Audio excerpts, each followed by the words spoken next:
"Daddy, can she be my sister?" Billionaire Dad sees a girl in a wheelchair and makes an unbelievable gesture. The car stopped in front of a green-painted iron gate. Junie pressed her face against the window glass, observing the large, simple building in front of her. "We're here," said Grayson, turning off the engine. "What is this place, Daddy?" "It's an orphanage. There are children who live here because they don't have a family." Junie furrowed her blonde eyebrows. "They don't have a mommy or a daddy." "No, sweetheart. That's why we're here today." Grayson opened the trunk and took out 3 cardboard boxes. Junie got out of the car and stood beside him, her light-colored eyes still fixed on the building. "Are these boxes for them?" "They are. They have clothes, books, and toys, things they need." "But why are we giving them things?" Grayson knelt to his daughter's level. "Because when we can help, we help. That's how we make the world a better place." Junie picked up one of the smaller boxes. "Can I carry this one?" "Of course." They walked to the entrance. The gate creaked as it opened. There was a small garden out front, with flowers that looked like they were trying to grow. A few children were playing in the side yard. "Who are they?" a dark-haired girl whispered. "They must be people bringing us stuff," an older boy replied. The front door opened before they even knocked. A middle-aged woman appeared with a genuine smile. "Mr. Morrison, how nice to see you again." "Hello, Mrs. Davies. I brought a few more things." "And who is this little princess?" Junie hid behind her father's leg. "This is my daughter, Junie. Junie, this is Mrs. Davies. She takes care of the children here." "A pleasure to meet you, dear. Would you like to come in?" They entered the main hall. It smelled of cleaning supplies and homemade food. The walls were painted a light yellow, with some children's drawings hanging on them. "I'll take these boxes to the storage room," said Mrs. Davies. "Mr. Morrison, can we talk in my office?" "Of course. Junie, do you want to come with us, or would you rather stay here?" Junie looked around. There was a large room with old but comfortable sofas and a few books on a low table. "Can I stay here?" "You can. Don't leave this room, okay?" "Okay." Grayson and the director went up a staircase. Junie was left alone in the room. She sat on one of the sofas and picked up a storybook. It was then that she noticed a small figure in the farthest corner of the room. A girl was sitting in a wheelchair looking out the window. Her almost white blonde hair fell over her shoulders, and she looked very sad. The girl had a book on her lap, but she wasn't reading. She just stared outside, as if she were looking for something she could never find.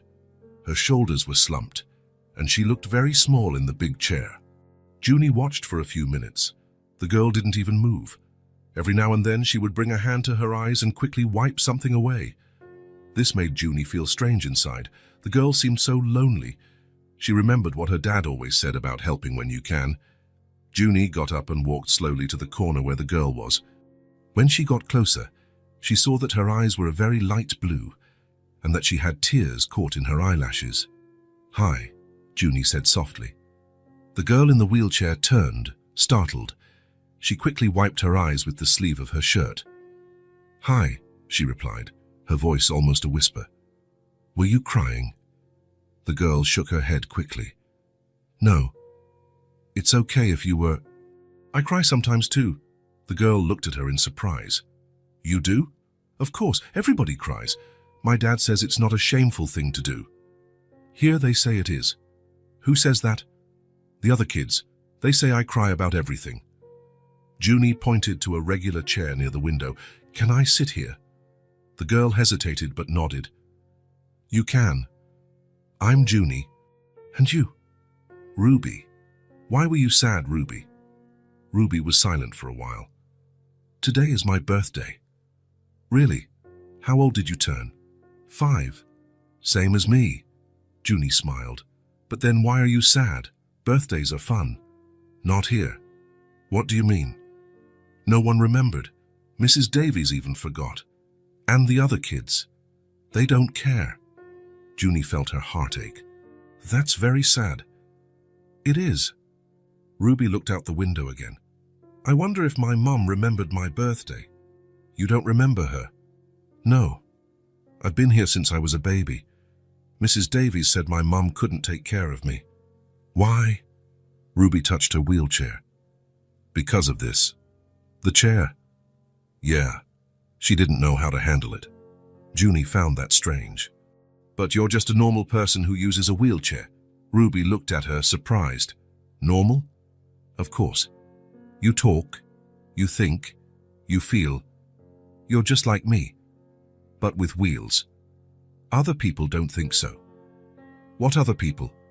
Everyone. The kids here, the adults who come to visit, they look at me like I'm different. Different how? Like I'm broken.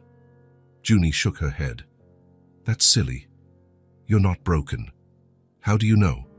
Because you're talking to me. And your eyes aren't really sad, they're just sad for today. Ruby blinked several times. What do you mean? I just know these things. And I know you wanted someone to talk to. That's true. And you don't like being alone, but you are because you don't know how to make friends. Ruby's jaw dropped. How do you know that? Because it's the same with me.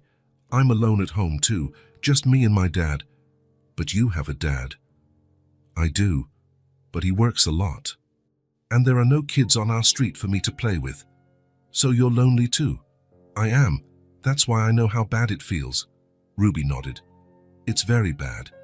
But now we've met. Do you want to be my friend? You want to be my friend? I do. If you want to, too. I really want to. Junie looked around the room. What do you like to do? Drawing. Watching the birds outside. Reading when there are new books. I like to draw too. Are you good at it? I think so. Can you show me? Ruby nodded and moved to a low table where there were some colored pencils and paper. Junie followed her, watching how Ruby moved in the chair. Did you learn to use the chair by yourself? I did. Nobody taught me. Wow. That must have been hard. It was at first, but I'm used to it now. Ruby picked up a piece of paper and started drawing a bird. Junie sat beside her, watching. That's beautiful, said Junie. You draw so much better than me. Really? Really? Look how detailed the feathers are. Ruby smiled. It was the first smile since Junie had arrived. Thank you. Can I draw too? Of course. Ruby gave Junie paper and pencils. They sat drawing side by side. Junie drew a house with a garden. Ruby, were you born in the wheelchair? Not in the chair. I was born with legs that don't work. The chair came later. And does it hurt? It doesn't hurt. I just don't feel anything in my legs. But you feel other things. What do you mean? Like, if I give you a hug, do you feel it? I do. So it's just your legs that don't work. The rest of you is normal. Yeah. Ruby stopped drawing. You're very different from other people. Why? Because you don't feel sorry for me. And you don't look at the chair like it's scary. Why would I? The chair is even pretty. It's blue, right? It is. I like blue. It matches your eyes. Ruby blushed. Thank you. And do you like my hair color? I do. It's just like mine. It is. We look a lot alike. I always wanted to have a friend, said Ruby. Me too. At home, it's just me and my dad. It's been a long time since I've talked this much.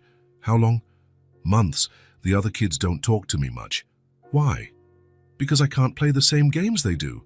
What kind of games? Running, jumping, playing hide and seek?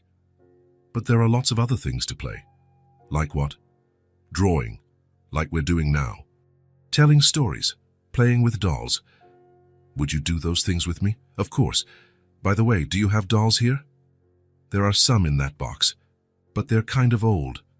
That's okay. They went to the toy box. Ruby picked out a doll with somewhat messy hair. This is the one I like the most. Why? Because she's blonde too, like us. She is. What's her name? She doesn't have a name.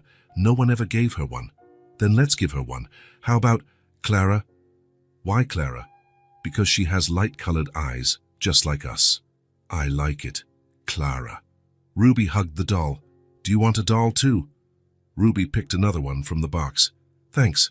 I'll call her Luna. Why? Because her hair is kind of silvery. Like the moon. Pretty. Clara and Luna can be friends, just like us. Ruby smiled. Friends. I like that. They played with the dolls, making up stories. Ruby seemed much more cheerful now. You know what I've always wanted, said Ruby. What? To have a doll that's just mine, that no one else plays with. Do you share everything here? We do. We don't have anything that's just ours. That must be strange. It is. Sometimes I wish I had a little corner that was all my own. Just then they heard footsteps on the stairs. Grayson and Mrs. Davies were coming down. When they reached the room, they found Junie and Ruby on the floor, playing with dolls and surrounded by colored papers. Junie, what have you been up to? Asked Grayson, smiling. I made a friend, Dad. This is Ruby. Grayson approached. Hi, Ruby. It's a pleasure to meet you. Ruby became shy, but replied softly, Hi. She draws really well, Dad, and today is her birthday. Birthday? Grayson knelt down. How old did you turn, Ruby? 5. The same age as Junie. Happy birthday, sweetie. Mrs. Davies looked surprised. Birthday, Ruby, why didn't you tell me? Ruby shrugged. I thought you wouldn't care. Of course I care. We'll make a little cake for you later. Really? Really? How cool, said Junie. Dad, can we stay for the cake? Grayson looked at his watch. Not today, sweetheart. But we can come back another day. Promise. I promise. Ruby, did you hear that? We're going to see each other again. Ruby nodded, her eyes shining. Ruby is one of our dearest children, said Mrs. Davies. Very creative and affectionate. I can see that, said Grayson, looking at the drawings. Well, I think it's time for us to go, said Grayson. Junie, shall we put things away? Can I take Ruby's drawing? If she lets you. You can take it, said Ruby. And can I keep yours? Of course. They exchanged drawings. Junie carefully folded Ruby's bird. Bye, Ruby. Bye, Junie. Don't forget me. How could I forget? You're my first real friend. Junie smiled and gave Ruby a hug. Grayson and Junie walked to the door. Ruby followed them in her wheelchair. Bye, Ruby waved, holding the dolls. Junie waved back from the car until she couldn't see Ruby anymore. During the drive, Grayson talked about his conversation with the director, but Junie was quiet, looking out the window with the drawing on her lap. Are you okay, sweetheart? I'm fine. Just thinking. About what? About Ruby. She was so sad when I got there. Why? Because it was her birthday and nobody remembered, and because she's alone all the time. That is very sad. It is. Dad. What is it? Can we buy a doll for Ruby? A doll? Yeah. She really liked playing with dolls today. And she said she always wanted to have a doll of her very own. Of course we can, sweetheart. That's a great idea. Really? Really? We can buy a very pretty doll for her. Thank you, Dad. She'll be so happy. Dad? What is it? I really liked Ruby. Can I see her again? Grayson looked in the rearview mirror and saw his daughter's light-colored eyes, full of hope. Of course you can, sweetheart. Promise. I promise, Junie smiled. She'll like knowing that. Dad. Thanks for taking me there. Why? Because now I have a friend, and Ruby does too. Grayson felt his eyes well up. His daughter had just learned the most important lesson in life. You're welcome, my love. You're welcome. A week later, Junie was in the back seat of the car, carefully holding a small package. The doll was wrapped in a small cloth her grandmother had given her. Her fingers squeezed the gift lovingly, anxious to see her friend's reaction. Are you sure she'll like it? She asked for the third time during the trip. I'm sure, sweetheart, Grayson answered, smiling through the rearview mirror. You chose it with so much care. It's just that she's never gotten a real present, only things that everyone uses together. That's exactly why it will be even more special. Junie looked out the window and saw the green gate of the orphanage approaching. Her heart beat faster. Since the last visit, she had thought about Ruby every day. She wondered if she was okay, if she was still sad, if she remembered her. At the toy store, they had spent almost an hour choosing the perfect doll. Junie rejected several options until she found one that seemed just right for Ruby. It had curly blonde hair, blue eyes like hers, and a sweet smile painted on its porcelain face. This one, Dad, Junie had said, picking up the doll carefully. She looks like Ruby. Are you sure? I'm sure. Look at her eyes. They're just like Ruby's. Grayson had agreed, seeing how his daughter's eyes shone with happiness as she imagined her friend's reaction. The car stopped in the same spot as always. This time, Junie got out quickly, holding the package against her chest as if it were a treasure. "Slow down, Junie," said Grayson, taking a smaller box from the trunk. "Ruby's not going to run away." "I know, but I miss her so much. You've talked about her every day this week. It's because she's special, Dad.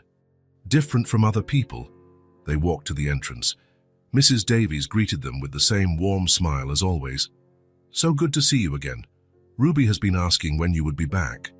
"She asked?" Junie's eyes lit up like stars. "Yes, she did. Every day.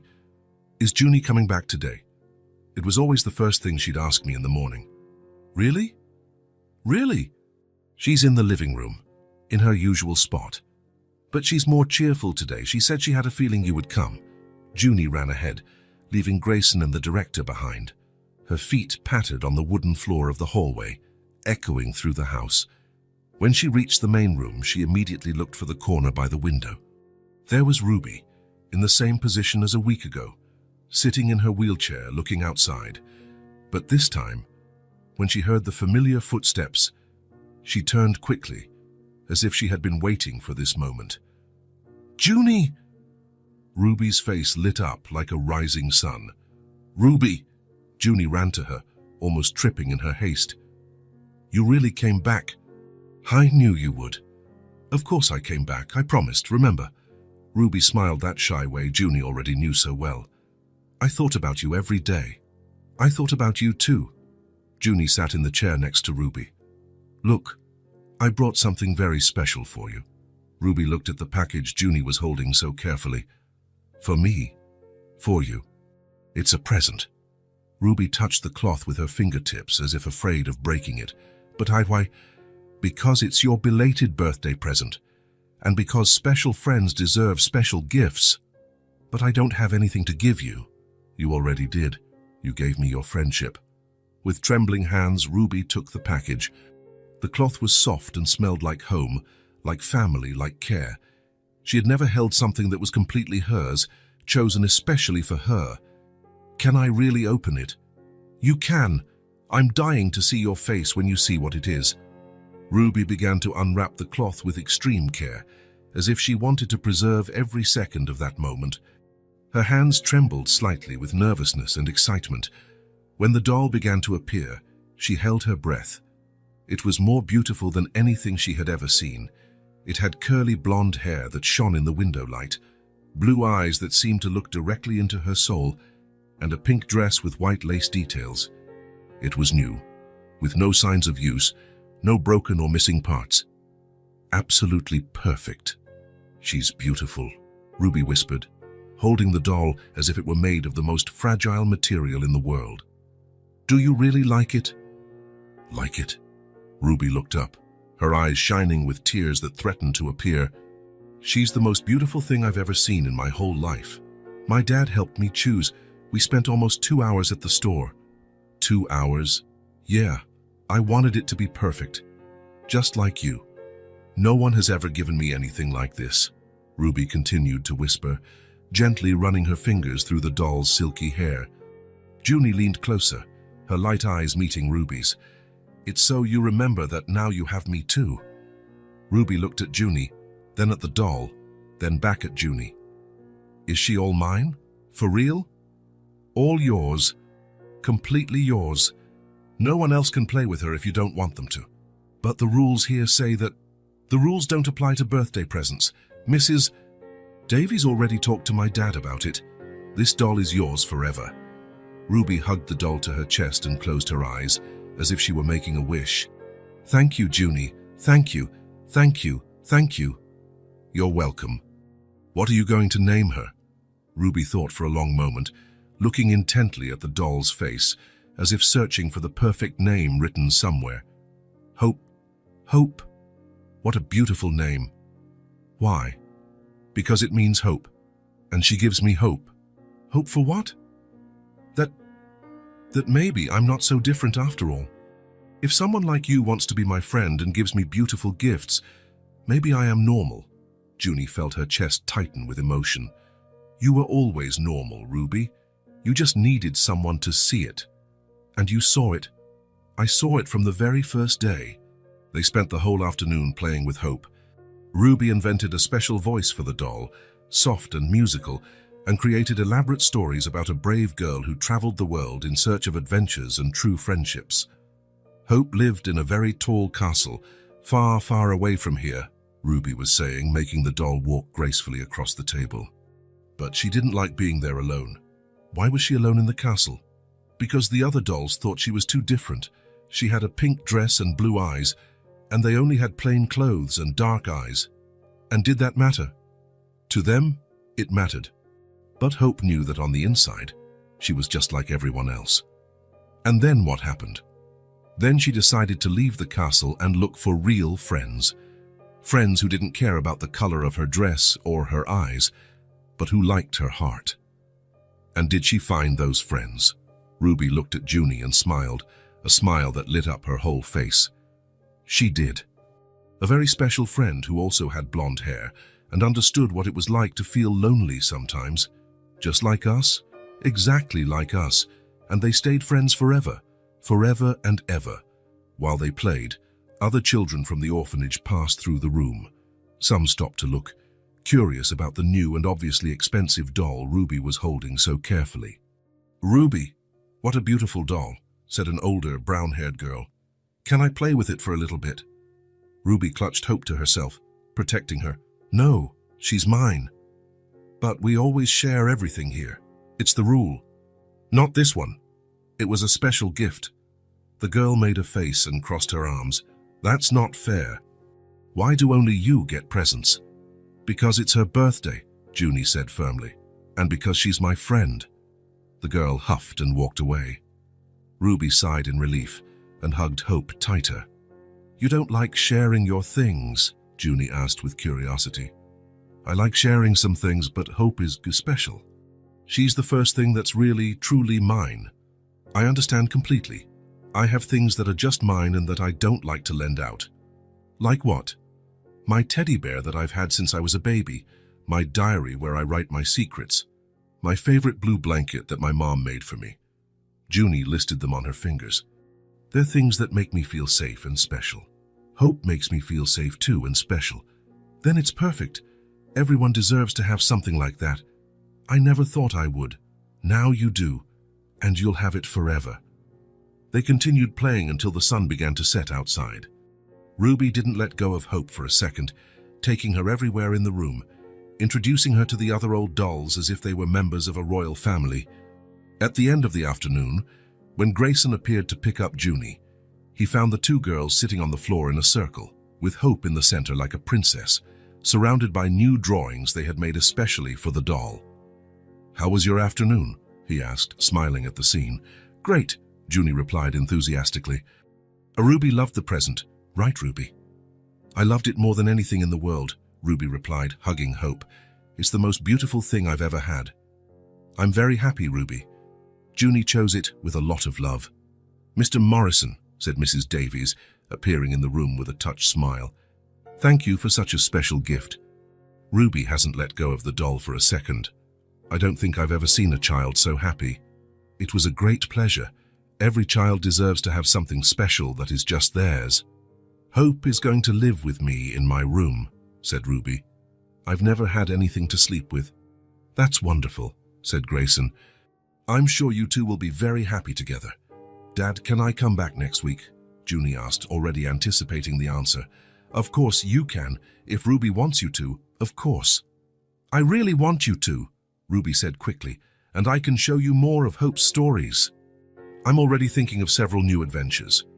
"That will be amazing." When it was time to say goodbye, Ruby held Junie's free hand. The other still held Hope firmly. "Thank you for everything, Junie. For being my friend, for the gift, for making me feel special. Thank you for being the best friend I've ever had." "Hope is going to sleep with me tonight," said Ruby, her eyes shining. "And every night, I'll never sleep alone again." "That's good. I don't think you'll ever feel lonely again." "I won't. I have you and I have Hope, and we'll always be here for you. During the ride back, Junie was quieter than usual, but it wasn't a sad quietness. It was a thoughtful, satisfied quietness. Grayson watched her through the rearview mirror, noticing how she seemed more mature, more complete somehow. "Everything okay, sweetheart?" "Yes, Dad. I'm just thinking about how happy Ruby was." She was radiant. "You could tell she'd never had anything like that, right? Something that was just hers." "It's very sad to think about. But now she has it, and she knows she has someone who cares about her. Thanks to you. And to you too, Dad. You're the one who taught me to help others." Grayson smiled, proud. "You learned very well, Dad?" "Yes." "Why do some kids not have families? Why doesn't anyone adopt Ruby?" Grayson thought carefully before answering, choosing words his 5-year-old daughter could understand. "Sometimes things don't happen the way they should, sweetheart. Some people can't take care of their children. Others get sick or have accidents. Like what happened to Mommy. But Ruby, she's so special, so sweet. Why doesn't anyone want her?" Sometimes people are afraid of what they don't know. The wheelchair scares some people because they don't understand that it's just a tool, like glasses or braces. But it's just a chair with wheels. "I know. But not everyone understands that like you do." Junie was silent for a few minutes, processing the information and looking out the window at the passing houses. "Dad? What is it?" "I've always wanted a sister." "I know, sweetheart. You've always asked. Ruby understands me in a way no one else does. We think alike and we like the same things. We have the same way of seeing the world. It's very beautiful to see you two together. And she understands me when I talk about Mommy. She doesn't have a mom to talk to either." "That's true. You have that in common. We take care of each other, like a real family." Grayson looked at his daughter in the rearview mirror with renewed attention. There was something in her voice, a maturity and a certainty he hadn't noticed before. "How do you take care of each other?" "I brought her the present so she wouldn't be sad on her forgotten birthday. She makes me laugh with her stories. I teach her things. She teaches me other things. We're not lonely anymore when we're together. You really are very special friends." "It's more than friendship, Dad." "What do you mean, sweetheart?" "It's like we're family. Like you and I are family, but different too." Grayson felt something move deep in his chest. He watched his daughter in the mirror and saw her light eyes shining with genuine happiness and an understanding that surprised him. "You really like Ruby, don't you?" "I like her more than anyone in the world after you. She fills a hole that was in my heart." "What hole, dear?" "The sister hole. The have someone my age to share secrets with, to play with, to understand things that grown-ups don't understand." "I see. And Dad?" "Yes. I think I fill a hole in her heart too." "Why do you think that?" "Because she was so lonely, so sad. And now she smiles all the time when I'm with her. And she plays. And she has hope to take care of. And she has someone who believes she's special." Grayson drove in silence for a few miles, absorbing the profound words of his little daughter. Junie was right. He realized that now, with absolute clarity, Ruby wasn't just occupying a new space in their lives. She was filling a void that had existed for a long time, since Junie was too little to have a sister. And maybe, just maybe, she was filling a void that existed in all of them. The void of an incomplete family, of unshared love, of an unfound purpose. "Dad, what is it, my love? Do you think we can visit Ruby more often? Like twice a week?" "Of course we can, as many times as you want and Mrs. Davies allows." "Thank you." Junie smiled. "I hope we'll take good care of Ruby when we're not there." "I'm sure she will. And Ruby will always take good care of Hope. Without a doubt. That's what families do, right, Dad? Always take care of each other." Grayson felt his eyes well up and had to blink several times to see the road clearly. "That's right, my love. That's exactly what families do." When they got home, Junie went straight to her room. She said she was tired but happy to have made Ruby smile. That night, after Junie fell asleep holding her own teddy bear, Grayson stayed up late, sitting on the porch, looking at the stars and thinking. His daughter had found something very special in Ruby, more than a friend, more than a companion for the afternoons. She had found a piece of herself she didn't know was missing, and in the process, she had taught him something about love, about family, about purpose. Maybe it was time to consider that some families weren't born ready-made. Maybe some needed to be built, brick by brick, gift by gift, tear by tear, smile by smile. And maybe, just maybe, they were at the beginning of building something beautiful together. 2 weeks after delivering Hope, Junie was more anxious than usual on the way to the orphanage. There was something very important she wanted to talk to Ruby about. All week, a question had been hammering in her head. "Dad, do you think Ruby will like my idea?" she asked, fiddling nervously with her hands. "What idea, sweetheart?" "The idea I'm going to tell her today." "I can't know if you don't tell me what it is." Junie hesitated. "It's a surprise. But it's something very important. More important than the other gifts? More important than anything I've ever said in my life." Grayson smiled in the rearview mirror. "I'm sure that, whatever it is, Ruby will be happy. You two always understand each other." When they arrived at the orphanage, Junie ran into the living room as she always did. Ruby was there, in her corner by the window, playing with Hope. The doll was wearing a little dress that Ruby had made from scraps of fabric. "Junie," Ruby held Hope closer to her chest. "Hope missed you.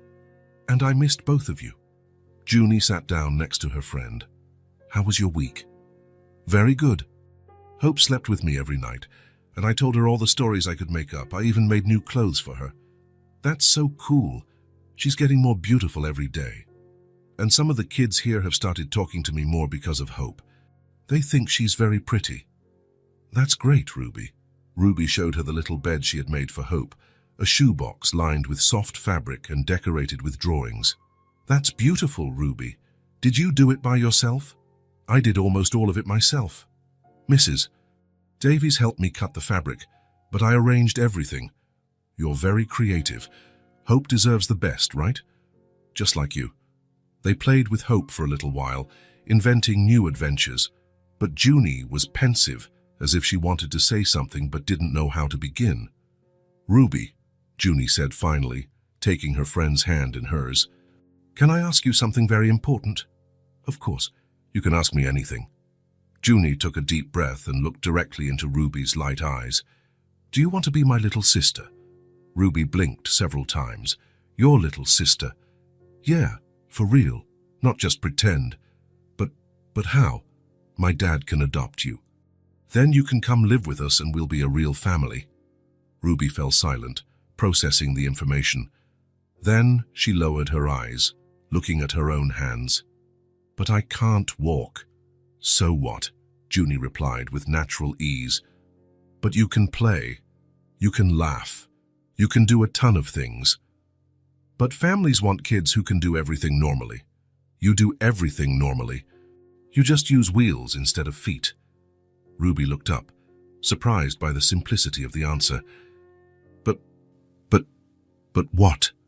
Ruby was silent for a moment, struggling with words that were too heavy. "Here at the orphanage, no one wanted to play with me," she finally murmured. "They said I got in the way." "Then they didn't know how to play right," Junie answered without hesitation. "What do you mean?" "Playing right is when everyone has fun together. If someone is left out, then it's not real playing." "Do you really think so?" "I don't think so, Ruby, I know so. Because playing with you is the most fun thing in the world." Ruby looked up completely. "Do you really think I can be your real sister?" "I don't think so. I know so." Junie squeezed Ruby's hand. "You're already my sister in my heart. Now we just need to make it real." "How does that work?" "My dad can explain it better, but it has to do with living in the same house, having the same family, always taking care of each other." "Living in the same house? In your house?" "Yeah. Having your own room, your own toys, sleeping and waking up every day in the same place as me." Ruby's jaw dropped. "Is that possible?" "Of course it is. My dad already talked to Mrs. Davies about it." "He did? About me?" "He did. It's called adoption." Ruby held Hope tighter. "And he really wants to adopt me. He really wants to. And I want you to be my sister even more. We would be a complete family. But I'll be a lot of trouble." "Because of the chair." "Ruby," Junie interrupted firmly, "you are not trouble. You are a gift. How do you know? Because ever since I met you, I've been happier, and my dad is happy too when he sees us together. Ruby started to cry softly, but it wasn't sadness. It was relief and happiness mixed together. I've always dreamed of this, she whispered, but I never thought it would actually happen. Well, it will if you want it to. I want it so much. Then it's settled. Junie smiled and hugged Ruby. Now let's play like real sisters. They spent the rest of the afternoon drawing together, but there was something different in the air. They were no longer just two friends. They were two sisters discovering what it would be like to live together. Junie, can I tell you a secret? Ruby said as she drew a house with two little girls in front. Of course, sisters can tell each other secrets. I always pretended you were my sister when you weren't here. I would talk to Hope about you, about what it would be like if we lived in the same house. Really, what a coincidence. Why? Because I did that at home too. I would save a place for you at the dinner table and tell my dad it was my sister Ruby's spot. For real. For real. And I'd tell stories to my teddy bear about my sister Ruby, who I was going to get soon.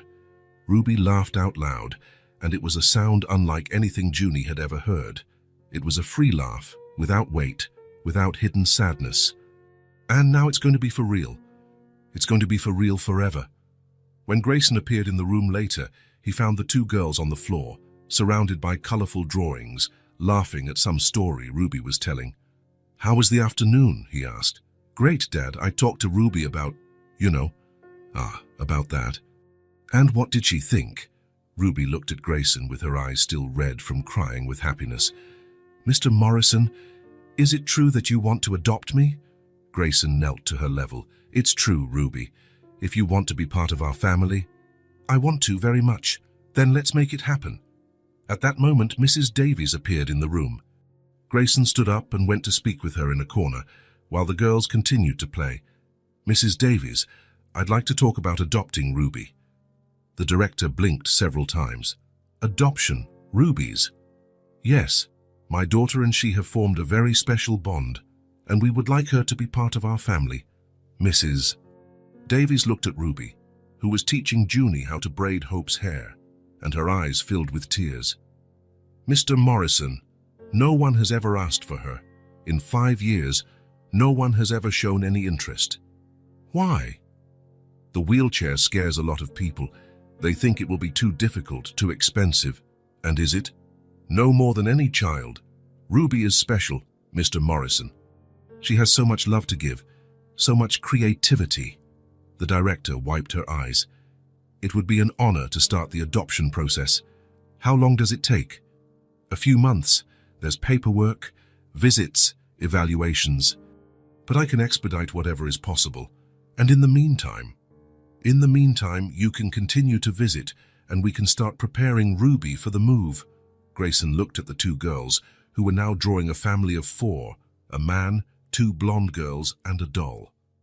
She's already prepared, he said softly. In fact, I think we were all prepared a long time ago. The following weeks passed like a dream. Grayson officially started the adoption process, filling out paperwork, receiving visits from social workers, preparing the house to welcome Ruby. Meanwhile, the visits to the orphanage became more frequent. Junie went 2 or 3 times a week, always eager to share news with her future sister and plan what their life together would be like. Ruby, you're going to have your own room, Junie told her during one of these visits, with a big bed, a closet, a desk for drawing. All my own, all your own. And it will be next to my room so we can talk through the wall before we go to sleep. And can Hope stay there? Of course. There will even be a special shelf for her and the other dolls you're going to get. Other dolls? Of course. Any sister of mine will have as many dolls as she wants. Ruby smiled so much her cheeks hurt. For the first time in her life, she had plans. She had a future. She had a family waiting for her. 3 months later, the day finally came. Ruby was ready to go home. Grayson and Junie arrived at the orphanage on a sunny spring morning. Ruby was waiting in the living room, wearing a new outfit that Mrs. Davies had provided, holding Hope and a small suitcase with her few belongings. "Ready?" asked Junie. "More than ready," Ruby replied, smiling. The farewell from the orphanage was quick. Ruby hugged Mrs. Davies, thanked her for all the care, but she was anxious to start her new life. During the drive home, Ruby was glued to the window, observing everything with curious eyes. "Is it far from here?" she asked. "Not too far. About 20 minutes, Grayson replied. "And what's the house like?" "You'll see soon," said Junie, barely able to contain her excitement. When they arrived, Ruby stared at the 2-story house with a garden in front. It was beautiful, welcoming, with flowers in the windows and a swing on the porch. "Is this it?" "This is it," said Grayson. "Welcome to your new home, Ruby." Grayson had made some adjustments to the house. Ramps at the entrances, handrails in strategic places, and most importantly, a room specially prepared for Ruby on the ground floor. "Do you want to see your room?" asked Junie. Ruby nodded, nervous and excited at the same time. They opened the door to a room that was perfect.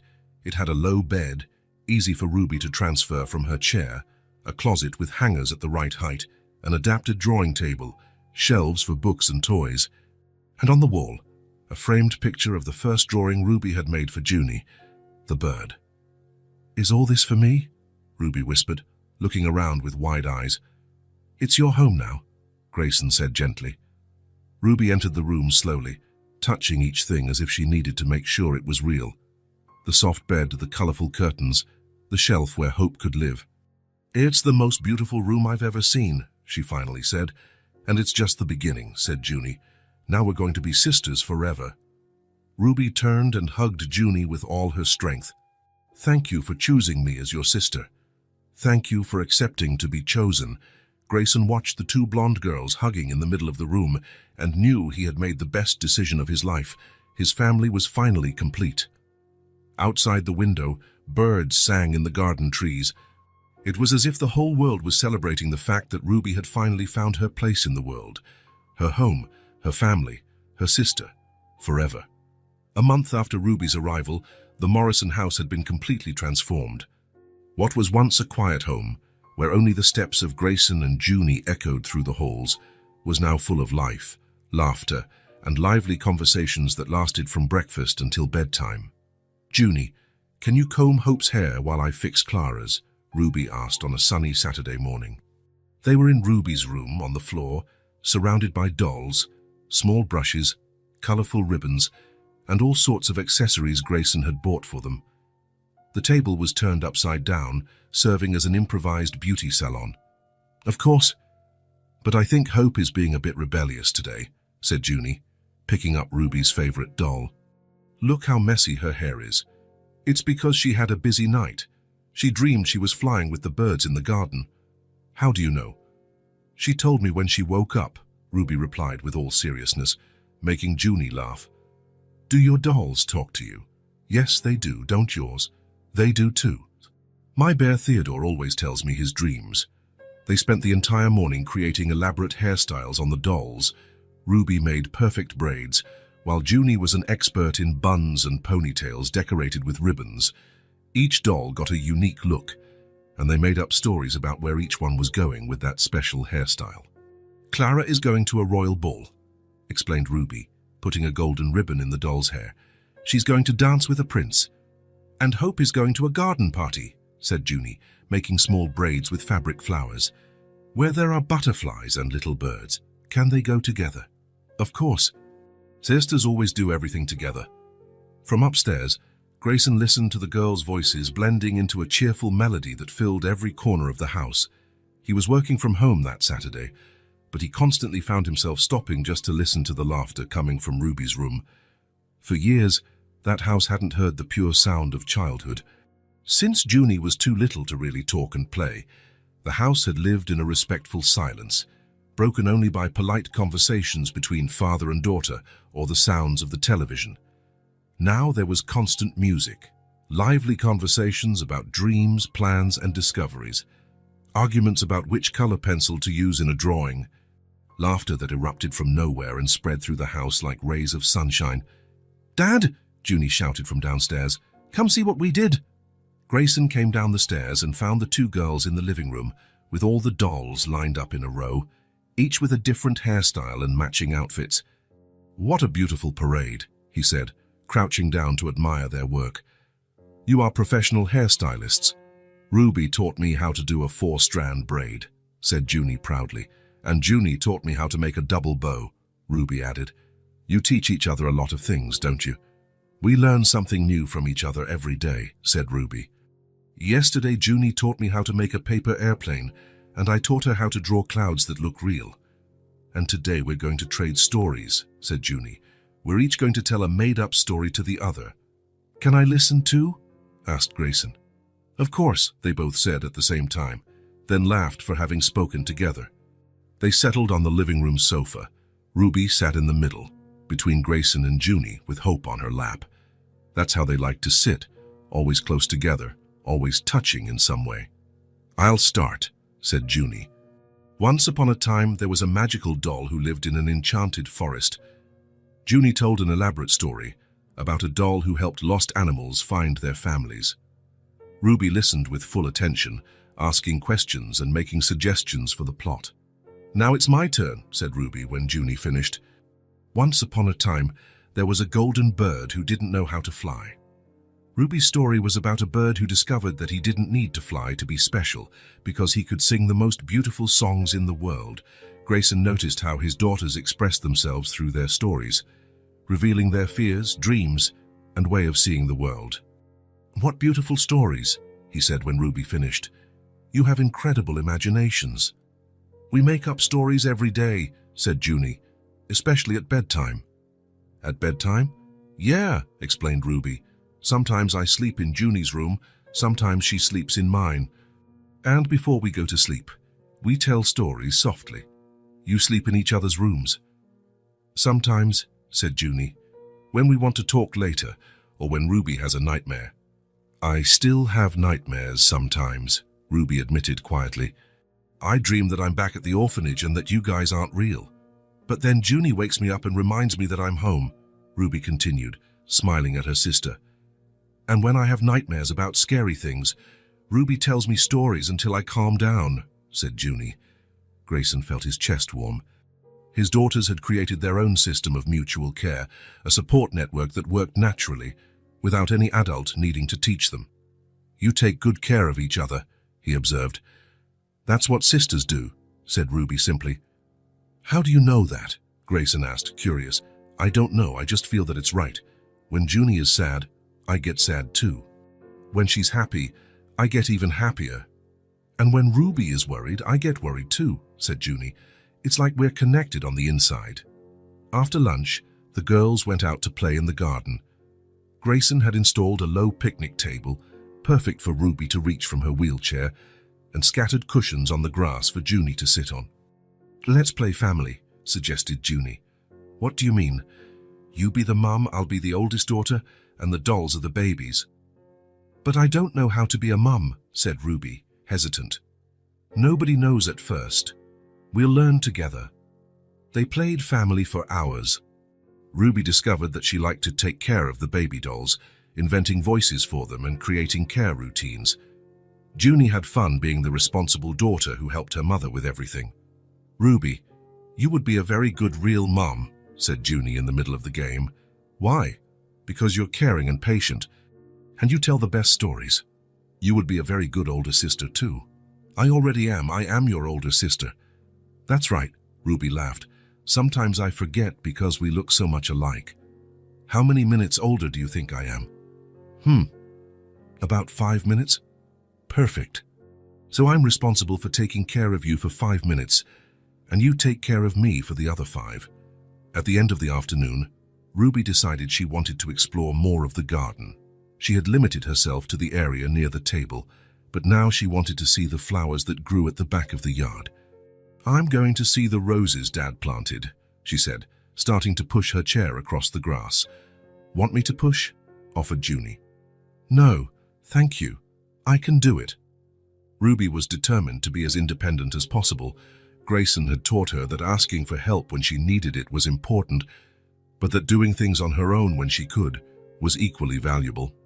The grass was a bit uneven near the roses. Ruby had to push harder, and one of the wheels found a small hole she hadn't seen. The chair tilted sharply to the side, and Ruby lost her balance, falling from the chair and landing on the soft grass. "Ruby!" shouted Junie, running to her. Grayson, who was watering plants on the other side of the garden, dropped the hose and ran over too. "Are you hurt?" he asked, kneeling beside Ruby. Ruby was sitting on the grass, checking if she was injured. She wasn't hurt, but her face was red with shame and frustration. "I'm sorry," she muttered, not looking up. "I told you I was trouble." "Ruby," Grayson said firmly, helping her sit up better, "you will never be trouble. You are a gift." "But I fell, and now you have to help me.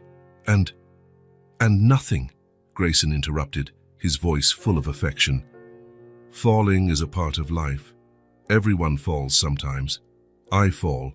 Junie falls. You fall. The difference is that we get up and keep trying."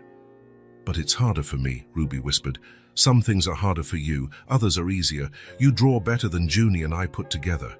You tell stories that make us dream. You see beauty in things we don't even notice." Ruby finally looked up and looked at Grayson. "Really?" "Really.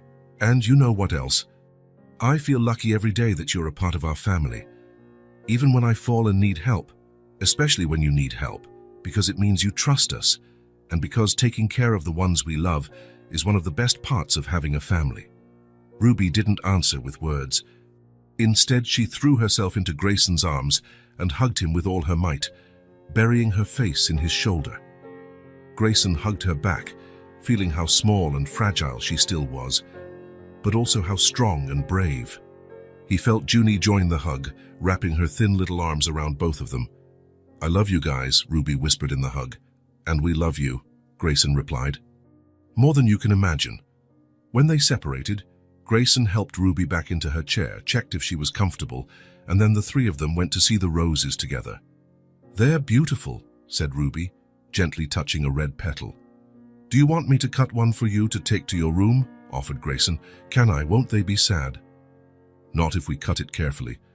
And that way you can have their beauty close to you."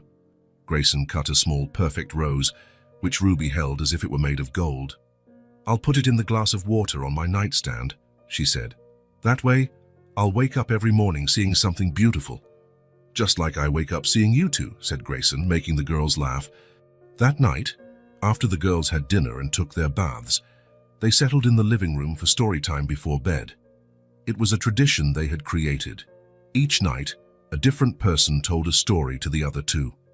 "It's my turn to tell a story tonight," said Grayson, sitting between them on the sofa. "What story are you going to tell?" asked Junie. "A story about a house that became happy." "Can a house be happy?" asked Ruby. "This one can. Once upon a time, there was a big, beautiful house, but it was very quiet and a little sad." "Why was it sad?" asked Junie. "Because houses are made to have families, and this house felt that something was missing." Grayson told the story of a house that waited a long time until it found the perfect family to fill it with love, laughter, and life.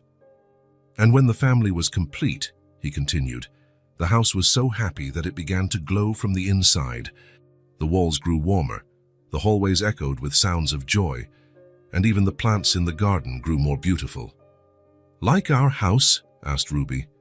"Exactly like our house," Grayson confirmed. When it was time for bed, the girls decided that Ruby would sleep in Junie's room that night. "So we can talk about the garden flowers," explained Ruby. "And about the stories we're going to make up tomorrow," Junie added. Grayson helped them get settled in Junie's bed, Ruby with Hope in her lap, Junie with Theodore hugged tight, the two of them sharing Junie's favorite blanket. "Good night, girls," he said, kissing each of them on the forehead. "Good night, Daddy," they said together. Grayson left the room, leaving the door ajar as they liked. In the hallway, he stopped for a moment to listen to the soft voices of his daughters talking in the dark. "Junie, what? Thank you for teaching me that falling isn't the end of the world. Thank you for teaching me that taking care of someone is a good thing. Sisters always take care of each other, right? Always, forever and ever." Grayson smiled and headed to his own room, his heart full of a happiness he didn't know was possible to feel. His house was complete. His family was whole. And the sound of childhood had returned to stay, bringing with it the silent healing they all needed. From the girls' room, Whispers and soft laughter still came, and Grayson fell asleep to that sound, knowing it was the soundtrack of true happiness. 3 months after Ruby's arrival, the Morrison family's routine had settled into a harmonious dance of small, happy moments. The mornings began with the girls' laughter at breakfast, continued with games in the garden, and ended with stories told on the living room sofa. That Friday night, Grayson had prepared the girls' favorite dinner, pasta with tomato sauce and melted cheese on top. Ruby and Junie were excitedly talking about the day they had spent drawing a complete storybook. "And then the princess finds the dragon," Ruby explained, gesturing with her fork. "But he's not mean. He was just lonely and sad. Just like you were when I met you," Junie said without thinking, then stopped, realizing what she had said. "Sorry, Ruby. I didn't mean to." "It's okay," Ruby smiled. "It's true. I was lonely and sad. But I'm not anymore." Grayson watched his daughter's conversation with that calm smile that had become constant in recent months. Seeing how they understood each other, how they cared for each other, how they created their own world full of imagination and affection, was better than any movie or book. "Dad," Junie said suddenly, "did you grow up in a big family too?" The question caught Grayson by surprise. He chewed slowly, thinking about how to answer. There were things from his past that were still difficult to talk about, even after so many years. "Why do you want to know, sweetheart?" "Because you know exactly how to take care of 2 girls at the same time, and how to make us feel at home. It seems like you've done this before." Ruby also stopped eating, paying attention to the conversation. Her light eyes were fixed on Grayson, curious but respectful. Grayson put his fork down on the plate and looked at the 2 girls. Ruby seemed especially interested, as if the answer was important to her in a way he didn't fully understand. "Actually," he began slowly, "I didn't grow up in a big family." "What do you mean?" asked Junie. Grayson took a deep breath. He had never told Junie this story. He always thought she was too young to understand. But looking at Ruby, he realized that maybe it was the right time. "I grew up in that orphanage too." The silence that followed was complete. Junie paused with her fork in the air, her mouth open. Ruby blinked several times, as if she hadn't understood correctly. "In the same orphanage as Ruby?" Junie finally asked. "The very same. I lived there from the age of 3 to 8. But how? Why?" Junie was clearly confused. "My biological parents died in a car accident when I was little. There was no one else to take care of me, so I went to the orphanage." Ruby said nothing, but Grayson saw how her eyes filled with a deep understanding. She knew exactly what it was like to grow up in that place, what it was like to sleep in a bed that wasn't yours, to play with toys that belonged to no one. "And you were there for a long time?" Junie asked, still processing the information. 5 years. They were 5 difficult years." "Difficult how?" Grayson looked at Ruby before answering. She was listening to every word with full attention, and he realized she understood things that Junie, fortunately, would never have to understand. "It was lonely," he said simply. "Just like you both already know it can be." Ruby nodded almost imperceptibly. She knew. "But then what happened?" asked Junie.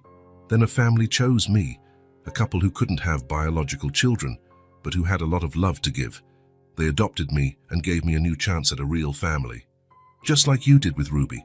asked Junie, beginning to understand. "Exactly like that." Grayson looked directly at Ruby. "A family gave me a new chance. Today, I can do the same for you."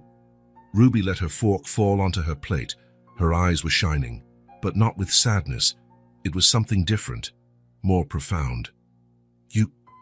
You know what it's like," she whispered. "I know exactly what it's like. I know what it's like to sleep in a bed that isn't yours. I know what it's like to play with toys that everyone uses. I know what it's like to wait for someone to come get you and wonder if it will ever happen." Ruby swallowed hard. "And I know what it's like when people look at you as if you're different. Because of the chair? Because of anything that makes you seem different from others?" Grayson nodded. "I know what that's like too. I was the boy whose parents died, the boy who had no one. Some people looked at me with pity, others as if I were a problem. But you weren't a problem," Junie said firmly. "No, and Ruby isn't either. Being different isn't being a problem. It's just being unique. And the family that adopted you, Ruby asked softly, did they really love you? They loved me as if I were their son from birth. They gave me a name. They gave me a home. They gave me an education. But more important than all of that, they gave me the feeling of belonging somewhere. Ruby blinked several times, absorbing every word. Is that what you're doing for me? She asked. Giving me the feeling of belonging. We're not giving it to you, Ruby. You already belong.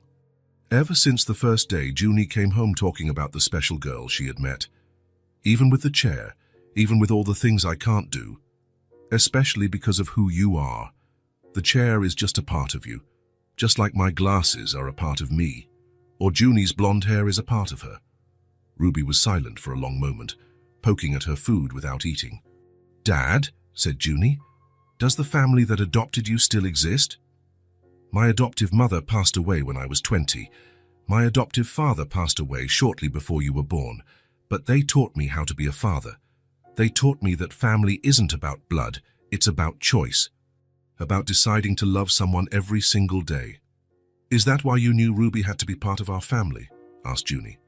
That's why, because I recognized in her the same thing my adoptive parents recognized in me. A child who needed love, and who had a lot of love to give in return. Ruby finally looked up and looked directly at Grayson. Thank you, she said, her voice barely above a whisper. For what? For choosing me. For understanding. For knowing what it's like. Thank you for letting us choose you. Ruby didn't answer with words. Instead, she got up from her chair, went around the table and approached Grayson.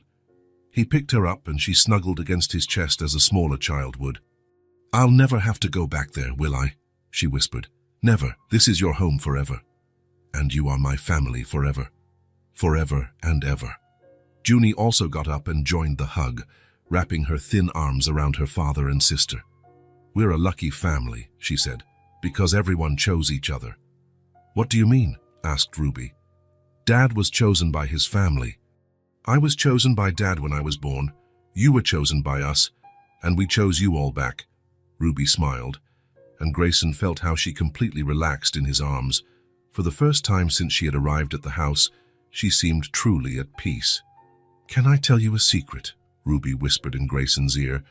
So of course, ever since I got here, I've been afraid of waking up and finding out it was all a dream. And now I know it's real, because you understand, you really understand what it's like.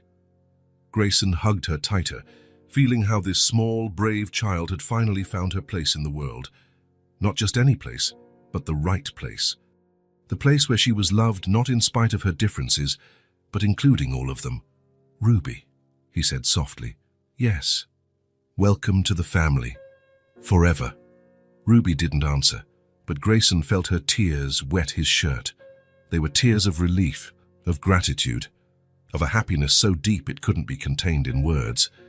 That night, sitting at the dinner table with his two daughters, Grayson knew the circle was complete. He had received love when he needed it, and now he was passing that love on. This was how the world got better. One family at a time, one child at a time, one act of love at a time. And Ruby, finally, felt part of something that was bigger than her, but that had been made especially for her. A week after the conversation at dinner, Junie appeared in Ruby's room with a stack of notebooks, pencils, and erasers in her hands. It was a rainy Sunday morning, perfect for indoor activities. What's all this? Ruby asked, looking curiously at the school supplies. Supplies for you to learn how to write properly, Junie announced, dumping everything on Ruby's adapted table. My dad bought them for you yesterday. For me? For you? New notebooks, new pencils, everything new and just for you. Ruby picked up one of the notebooks and ran her fingers over the smooth, colorful cover.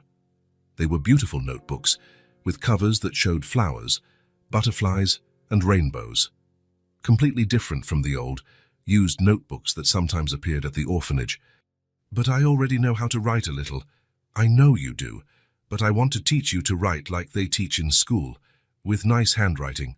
No mistakes. The right way. Why? Junie sat in the chair next to Ruby's table.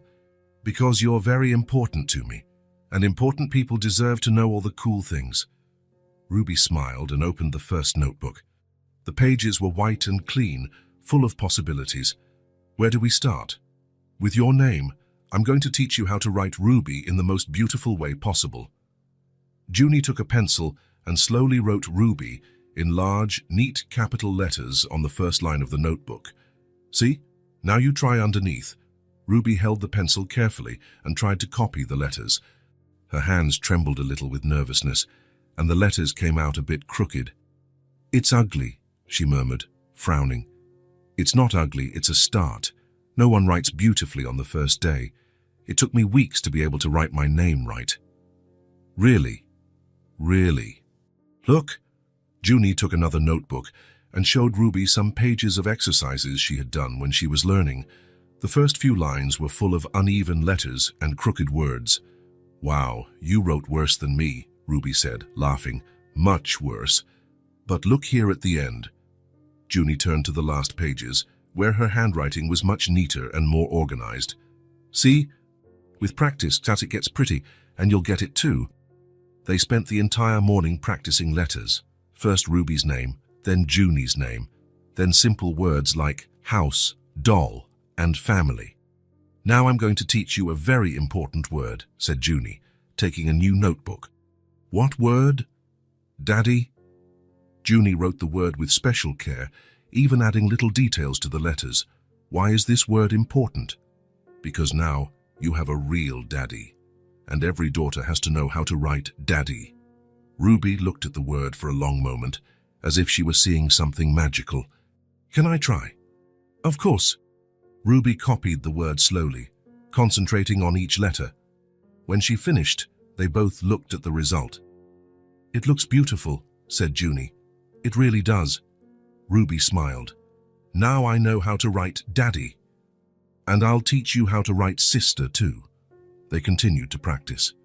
Ruby was a dedicated student, trying each word several times until she could make the letters the way she wanted.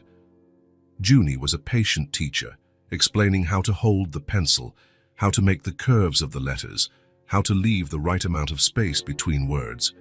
"Junie," Ruby said after a while, "can I tell you something?" "Of course." "You can tell me anything." "I've always wanted to go to school." Ruby's voice became quiet, as if she were revealing a very important secret. "Why?" "Because at school, kids learn new things every day, and I wanted to learn too. I wanted to know how to read difficult books, do big math problems, write real stories." "You didn't go to school at the place where you used to live?" Ruby shook her head. "Mrs. Davies always said it was complicated, because of the chair, the stairs, a lot of things. But that's not fair." "I know, but that's how it was." Ruby looked at the notebook. "That's why I never learned to write nicely. I only learned the basics." "And were you sad that you couldn't go?" "I was very sad. Especially when I heard other kids talking about school, about the teachers, about their friends from class." Junie was silent for a moment, imagining what it would be like not to be able to go to school, not to be able to learn new things with other friends. "But now you can go," she said finally. "I can." "Of course you can. You live here now." "And here, kids go to school. Even with the chair. My school has a ramp and an elevator, and the teachers are really nice." Ruby stopped writing and looked at Junie with shining eyes. "Do you think they would let me study there?" "I'm sure they would. Especially now that you're learning to write so nicely. And we would go to the same school. The same school at the same time, maybe even in the same class." Ruby dropped her pencil and hugged Junie tightly. "It would be the dream of my life," she whispered. "Then let's make it happen." At that moment, they heard footsteps in the hallway. Grayson appeared at the bedroom door, smiling when he saw the two girls surrounded by notebooks and papers. "How are the lessons going?" he asked. "Great," said Junie. "Ruby already knows how to write a bunch of words." "That's great. Can I see?" Ruby shyly showed the notebook to Grayson. He looked at each word carefully, giving genuine praise. "What nice handwriting, Ruby. You're learning very quickly. Junie is a good teacher." "She is indeed."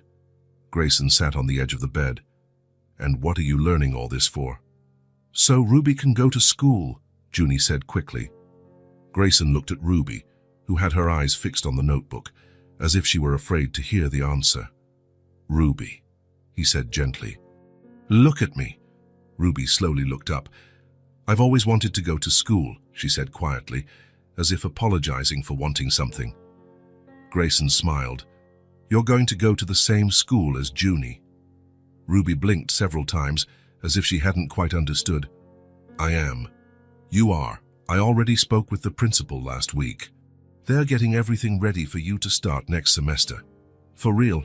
Ruby's voice came out as an astonished whisper. "For real?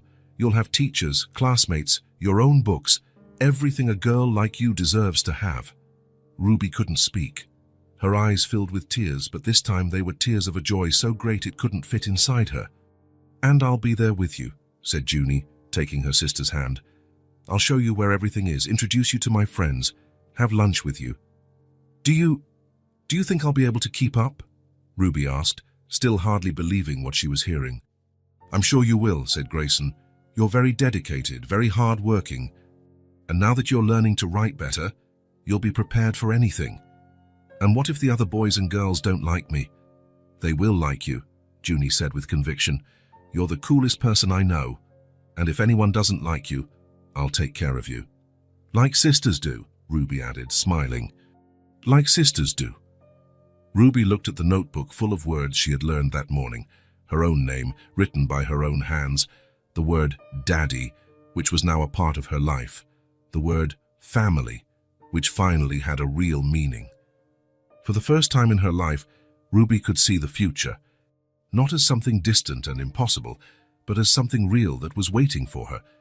She could imagine herself in a classroom, raising her hand to answer questions, making friends, learning new things every day. "Can I keep practicing?" she asked. "You can practice as much as you want," said Grayson. "In fact, the more you practice, the more prepared you'll be. Then I'll practice every day, and I'll help you whenever you want," said Junie.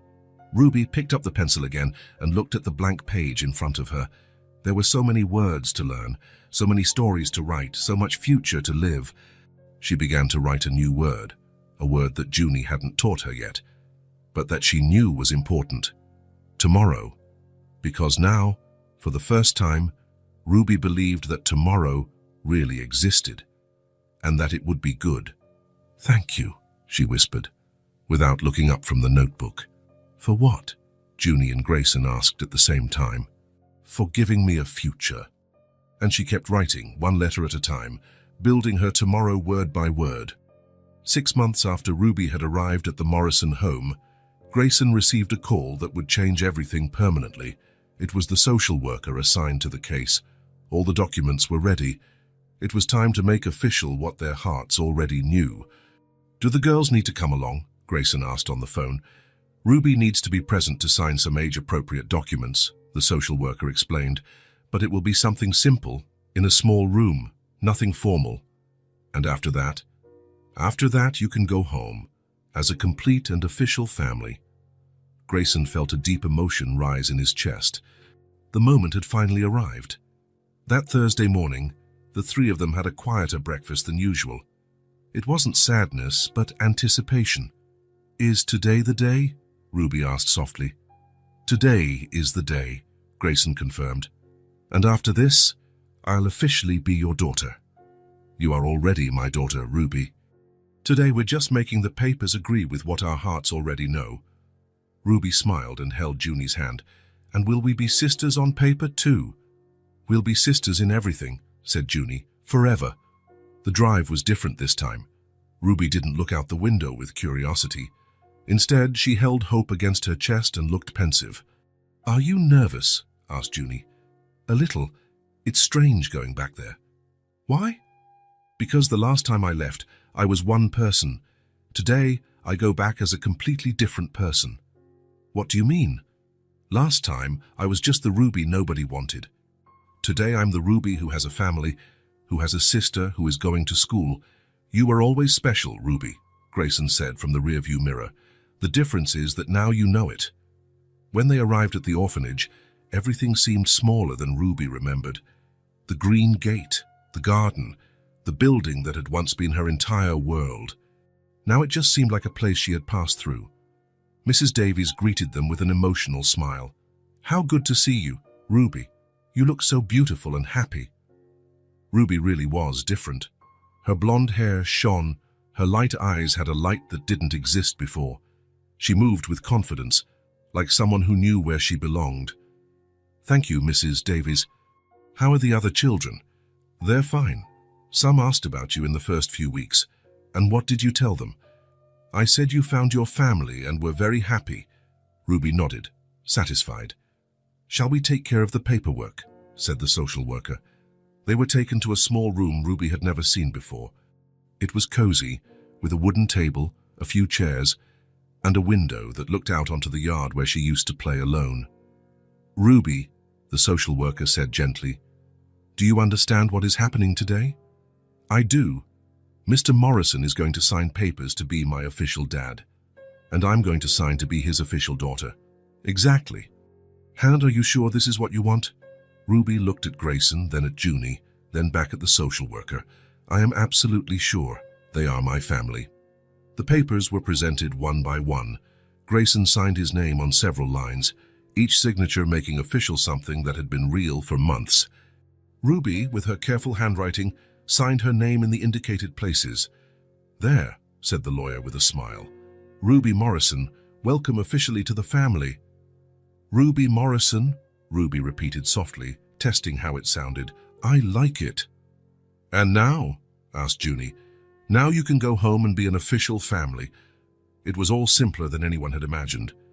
There was no ceremony, no speeches, no party, just a few signatures in a small room, and everything was complete. As they left the room, Ruby asked to take one last walk around the orphanage. She wanted to see her old room, the living room where she had spent so many hours alone. "It's strange being here again," she said, standing at the door of the room that used to be hers. "How do you feel?" asked Grayson. "Grateful, very grateful. Grateful. This place took care of me when I had no one. It wasn't perfect, but it kept me safe until you found me." As they were leaving, Ruby stopped at the front door. She held hope to her chest and turned to look at the building one last time. "Thank you for taking care of me until now," she said softly, her eyes welling up. It was a simple but profound thank you, a recognition that this place had been important in her story, even if it was no longer where she belonged. "Ready?" Grayson asked gently. "Ready?" They walked out the front door together. No theatrical farewell, no drama, just with hearts full of gratitude for the past and hope for the future. In the car, Ruby was more talkative than on the way there. "Dad," she said, officially testing the word. "Can I call you Dad on paper now too?" "You can always call me Dad, Ruby. Anywhere. And can I call Junie my sister at school?" "Of course you can, because that's what you are." "The Morrison sisters," said Junie, smiling. "Forever," Ruby confirmed. When they got home, the girls were full of energy. All the nervousness of the day transformed into a desire to play and celebrate. "Let's draw on the patio in the garden," Junie suggested. "With colored chalk?" asked Ruby. "With all the chalk we have." They took the box of chalk and spread out on the concrete patio in the garden.